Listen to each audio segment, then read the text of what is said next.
있습니다. 매니저님 안녕하십니까? 안녕하십니까? 예.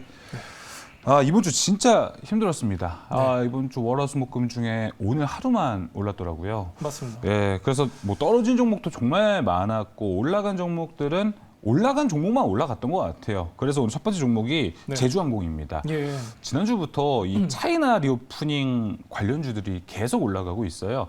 뭐 일각에서는 연말 산타랠리는 여기다라는 얘기가 있는데 동의하십니까? 사실 이 중국 방역 해제될 거라는 기대감은 지금 몇 년 동안 여러 차례 있었습니다. 여러 차례 있었는데 특히 이번 같은 경우는 어느 정도 지금 이제 실체적인 내용이 나오면서 더욱더 기대감이 커져가고 있는데요. 지금 사실 우리가 신규적으로 접근하기에는 사실 부담스러운 가격을 가진 종목들이 많기 때문에 사실 저는 이렇게 최근에 좀 이렇게 급등락이 심했던 여행주라든가 뭐 항공 콘텐츠보다는 사실 지금 아직까지 저평가되어 있는 성장 동력하고 영업이익 갖춘 종목들 위주로 좀 보시는 게 좋을 것 같고요. 네. 지금 이렇게 우리가 오늘 제주항공을 다루고 있지만은 사실 최근에 이렇게 중국 관련주들 같은 경우는 지금 어느 정도 차익 매물 나올 수 있는 구간이고 저항대 구간이기 때문에 사실 저는 약간 그렇게 긍정적으로 보고 있지는 않습니다.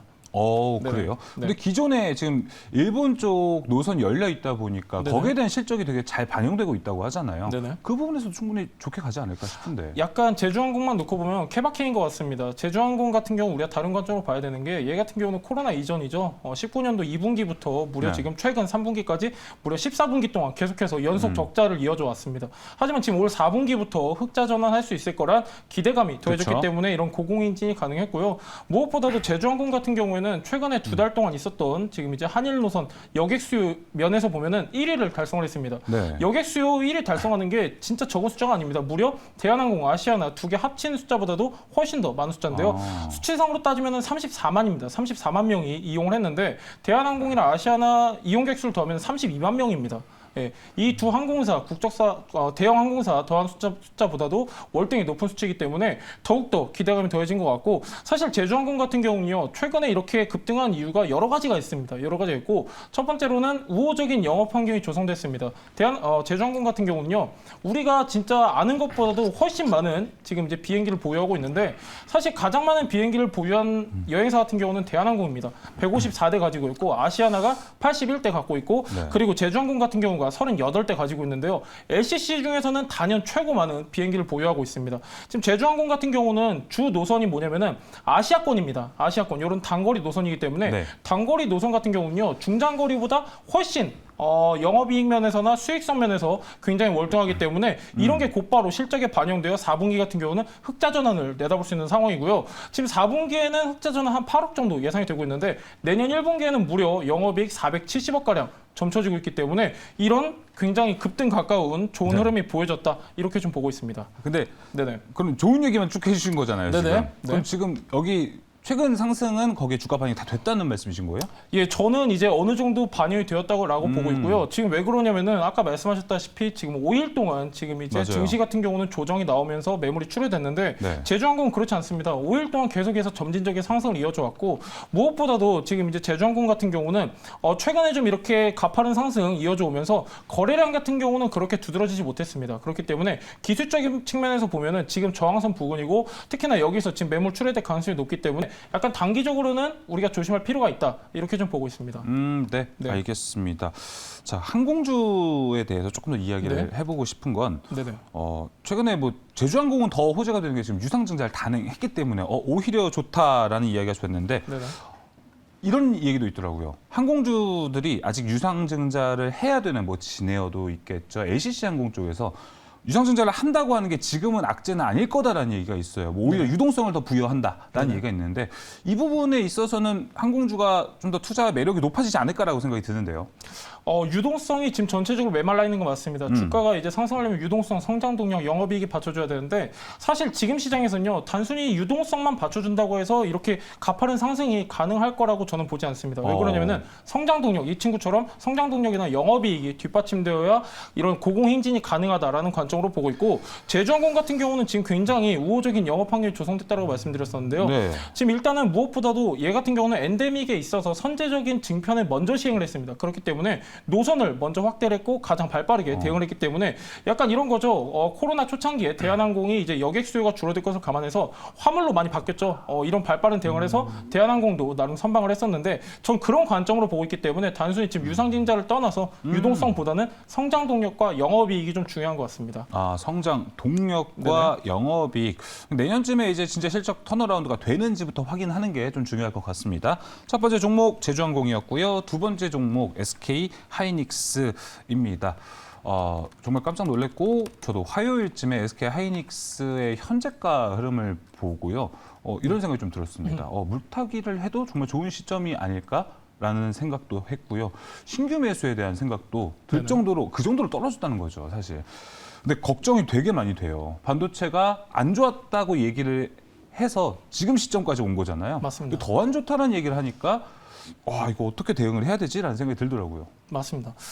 저희가 앞전에도 반도체 관련 종목은 여러 종목 다뤘습니다. 삼성전자도 한 몇 번 다뤘었고요. 그때마다 저희가 드린 말씀이 최소한 4분기까지는 전망이 어둡다라고 말씀드렸었는데 네. SK하이닉스 같은 경우는 일단 첫 번째 요인이 있습니다. 하락 첫 번째 요인은 지금 이제 4분기 실적 굉장히 어두울 거라는 전망이 있었고요. 두 번째는 이 반도체 재고일수입니다. 반도체 재고일수가 40주에 육박한다는 기사가 나오면서 투자 심리가 더욱더 얼어붙었는데요.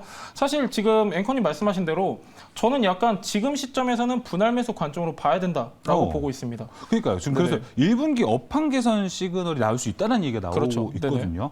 그렇다면 송일 매니저도 거기에 네네. 좀 동의한다 이거죠. 왜 그러냐면 지금 여러분들도 아시다시피 지금 반도체 재고일수가 굉장히 많이 늘어나 있기 때문에 가격 하락 그리고 실적 악화 이렇게 계속해서 악순환 되는 걸로 이해를 하시고 있는데 네. 사실 반도체 같은 경우는요 한 6개월에서 1년 정도 주가가 선행을 합니다. 선행을 하고 지금 계속해서 반도체 재고가 많기 때문에 반도체 주가 떨어진 건 사실입니다. 실적에도 악화 미친 건 사실인데 이렇게 되면은 이제 사실 여러분들도 아시겠지만은 반도체 메인 플레이어들은 몇몇 되지 않습니다. 그렇기 때문에 감산에 들어가고 감산에 들어가게 되면은 재고가 줄어들고 네. 다시 가격은 회복하는 이런 이제 어떻게 보면 사이클이 돌기 때문에 저는 지금 시점에서 분할 매수로 봐야 된다라는 의견을 갖고 있습니다. 그 분할 매수 관점에 네네. SK 하이닉스도 포함이 되나요? 포함이 됩니다. 네. 왜냐면은 지금 뭐 메모리랑 네네. 비메모리를 좀 구분 지어서 보자면 11월 달만 해도 네. 미국 필라델피아 반도체 지수도 엄청나게 올라갔거든요. 맞습니다. 근데 SK 하이닉스 사실 그렇지가 않았잖아요. 맞습니다. 그 이유를 좀 메모리 반도체여서 그렇다 네네. 이런 얘기가 있더라고요. 사실 지금 메모리 반도체, 비메모리 반도체를 떠나서 가장 이제 메모리 가격에 영향을 많이 미치는 거는 바로 재고입니다. 재고가 특히나 지금 SK하이닉스만 놓고 보면은 지금 계속한 대로 신저가 흐름을 나왔는데 얘 같은 경우는 이제 계속해가지고 악재 터져 나왔죠. 첫 번째로는 4분기 실적 전망이 굉장히 안 좋다라는 네. 기사가 나왔고 두 번째로는 이제 재고일수가 40주 육박한다는 내용이 가장 크게 영향을 미쳤는데 자 미국만 보더라도요 지금 이제 서버용 반도체를 중심으로 반도체가 다시 한번 반등하고 있는 추세이기 때문에 우리나라 이제 SK하이닉스라든가 삼성전자 아직까지는 감산을 하고 있지 않지만 올 연말부터 특히 이제 SK하이닉스 같은 경우는 감산 계획을 갖고 있기 때문에 사실상 저는 지금 시점이 약간 분할 매수하기 딱 최적의 시기다 이렇게 좀 보고 있습니다. 네. 마지막으로 여쭤보겠습니다. 네네. 감산 이야기 나오면 그때 더 빠지지 않을까요? 네네. 감산을 하게 되면은 아무래도 이제 수요와 공급에 의해서 네. 가격 같은 경우는 다시 한번 반등할 수 있는 기점이 되기 때문에 네. 오히려 저는 이제 감산이 이루어지고 본격적인 재고가 소진된다고 하면은 아무리 못해도 내년 1분기에는 턴어라운드 할 수 있는 시그널을 우리가 볼 수가 있다라고 보고 있고요. 사실 지금 4분기가 가장 어두운 건 맞습니다. 네. 어두운 건 맞고 내년 전망까지 어둡게 보는 사람은 그렇게 많지가 않습니다. 이게 약간 시장의 전반적인 내용인데 저는 약간 이 4분기가 지금 어떻게 보면은 매수하기에는 최적기다 이렇게 보고 있습니다. 알겠습니다. 네. 반도체 그래도 지금 매수 시점 분할 매수 시점으로 좋다라고 좀 정리해 볼 수 있을 것 같습니다. 이어서 마지막 종목 가볼게요. LG 에너지 솔루션입니다. 오늘 두 번째 종목, 세 번째 종목이 이번 주 좀 유독 많이 빠졌던 종목입니다. 네. 그래서 전 이번 주 시장 흐름 보면서 시장이 좀 힘들 때 사실 그래도 상승을 가져갔던 게 2차 전지였잖아요. 네. 이번에 그렇지가 않더라고요. 맞습니다. 우리가 이제 반도체가 우리 증시를 주 견인했다고 하면은 약간 반도체가 부재했을 때 2차 전지가 그 자리를 메꾼 건 맞습니다. 맞는데 지금 이제 2차 전지 같은 경우는 특히나 이제 이번 주에 특히 에너지 솔루션 같은 경우는 한 세 가지 정도 하락 요인이 있었습니다. 첫 네. 번째는 공매도가 있었죠. 두 번째는 이제 추가 유통 물량이 있었고 세 번째가 중국에서 테슬라가 부진하다는 그런 원인이 있었는데 네, 맞아요. 예, 맞습니다. 지금 이제 LG 에너지 솔루션 같은 경우는요. 경우는요. 얘뿐만이 아니죠. 지금 삼성 SDI도 마찬가지인데 약간 굉장히 고평가되어 있다. 그렇기 때문에 주가가 빠질 것이다. 이렇게 생각을 하기 때문에 공매도에 주 타깃이 되었습니다. 공매도에 타깃이 되었고 특히 공매도 물량이 최근에 좀 말도 안 되게 많이 늘었습니다. 7일만 보더라도 공매도 물량이 5만 주였는데 그 다음 날 8일 날 되니까 31만 주로 굉장히 많은 숫자가 이렇게 늘었는데 그 정도로 지금 어느 정도 거품이 껴있다라는 인식이 시장의 지배적이고요.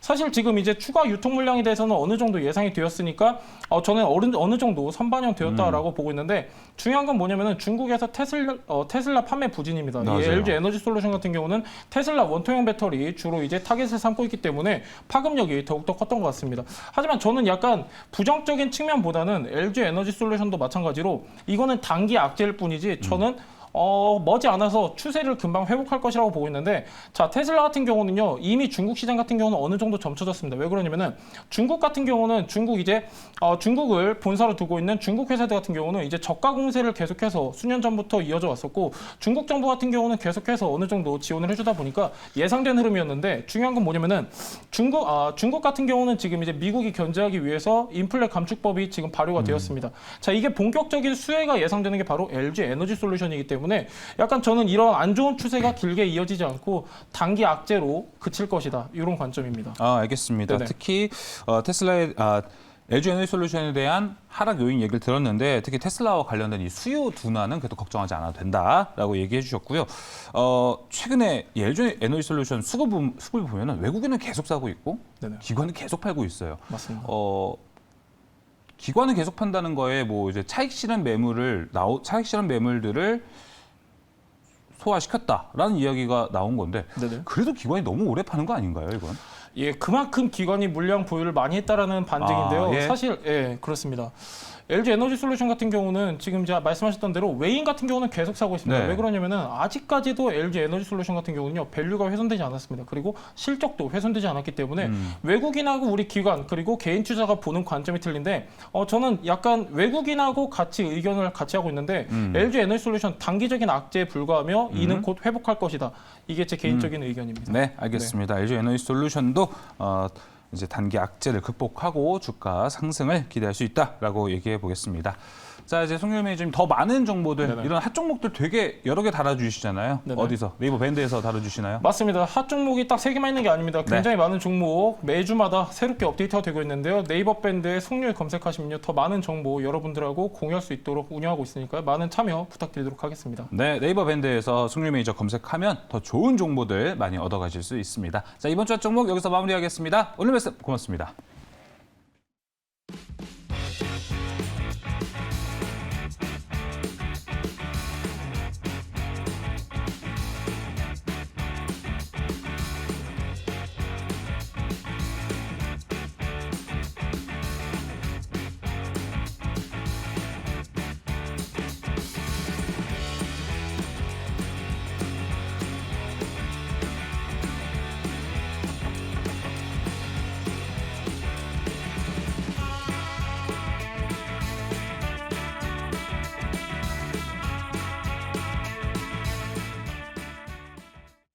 네, 지금까지 송율 매니저와 함께 이번 주 복귀를 해봤고요. 이제 다음 주 어떤 일정들이 기다리고 있는지 바로 확인해 보겠습니다. 박철수 매니저와 함께하는 대박일지입니다. 매니저님 안녕하십니까? 안녕하세요. 네, 자 대박일지 바로 시작해 보겠습니다. 먼저 대박일지